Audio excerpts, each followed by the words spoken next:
Ну а теперь поговорим и о том, как держать себя в форме с нашим гостем Диндоржем Гамбадоржем. Он руководитель и тренер клуба по дзюдо, а также тренер училища Олимпийского резерва. Клуб называется «Сакура». Правильно? Правильно.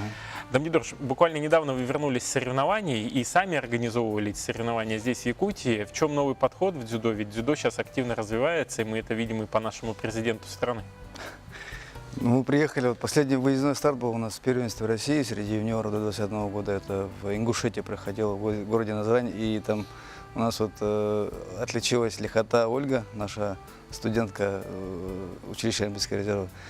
И по приезду к концу, своим родителям, которые вот, являются родителями детского клуба, да, я им пообещал, что мы сделаем такой детский турнир, где будут принимать активное участие наши старшие ребята, да, чтобы вот мы организовали хороший такой турнир. И вот на прошлых выходных мы его провели, и в принципе вот ожидания и то, что получилось, конечно, совпало. Я очень доволен, то, что так турнир прошел на хорошей ноте, что дети зарядились эмоциями, да, и родители были довольны. И старшие ребята тоже начинают понимать, да, как это трудно быть участниками соревнований, и судить соревнований, и вообще вся эта организация. Вот как раз мы сейчас видим фотографии, я так понимаю, это вот с того турнира, который проходил в Ингушетии? На данных этих, вот сейчас Моисеева Инна у нас на пьедестале первенства России в Тюмени.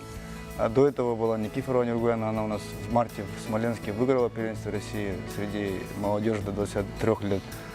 Это вот с Тюмени эпизоды получаются. Далее, я думаю, будет сейчас.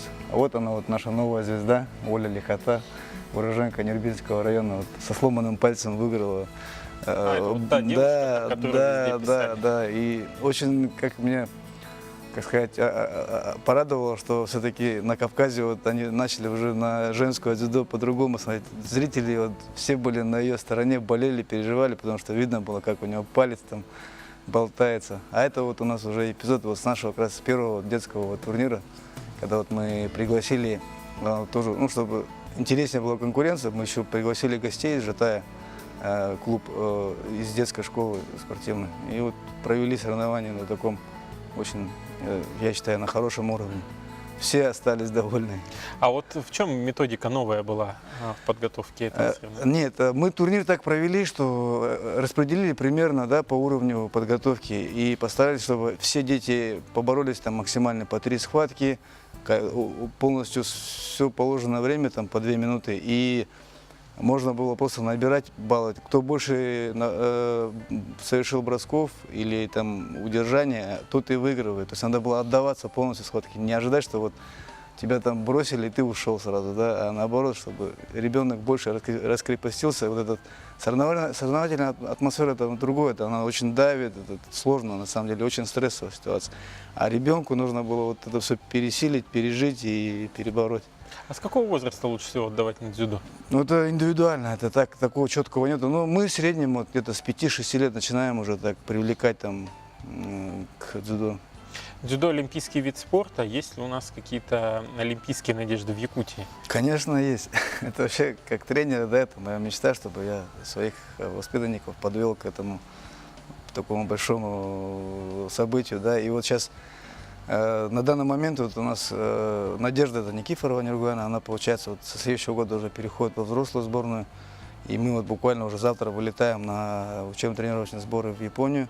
И вот это вот событие тоже, хотел бы выделить, что вот у нас руководство федерации сменилось, к нам пришел вот новый человек, это Павел Алексеевич Мариничев. И у нас на этой неделе была встреча такая рабочая, первая, достаточно конструктивная, плодотворная. И вот эта вот поездка в Японию, она очень-очень, как сказать, затратная. И вот благодаря помощи, да, непосредственно нашего нового руководства мы вот будем сейчас выезжать на тренировочные сборы. И, как вы знаете, у нас дзюдо это из Японии, а в Японии сами родоначальники тренируются, они просто всему остальному миру показывают, как надо, одним словом, как надо пахать, да, и тренироваться, чтобы потом вот выигрывать такие сложные соревнования.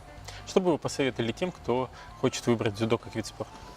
Я думаю, нет. Самое главное изначально не ставить там, как вот у нас всегда ошибка какая бывает. Приходят и сразу хотят что-то там великое достичь, там, победить, там, чемпионом. Я думаю, такого не надо. Надо просто прийти как вот часть своей вот, ну, жизни, можно сказать. Это как там привычка, да, вот как зубы чистить, там еще какие-то дела. Также вот приходишь в зал, активно занимаешься, ты по такую пользу получаешь, это как фитнес, как полезное такое физкультурное. Спасибо большое. Хочется пожелать, чтобы наши дзюдоисты дошли до тех целей, которые вы ставите перед ними, чтобы у них были олимпийские достижения, ну и начинали плавно с чемпионата России, чемпионата мира. Удачи во всем. Спасибо.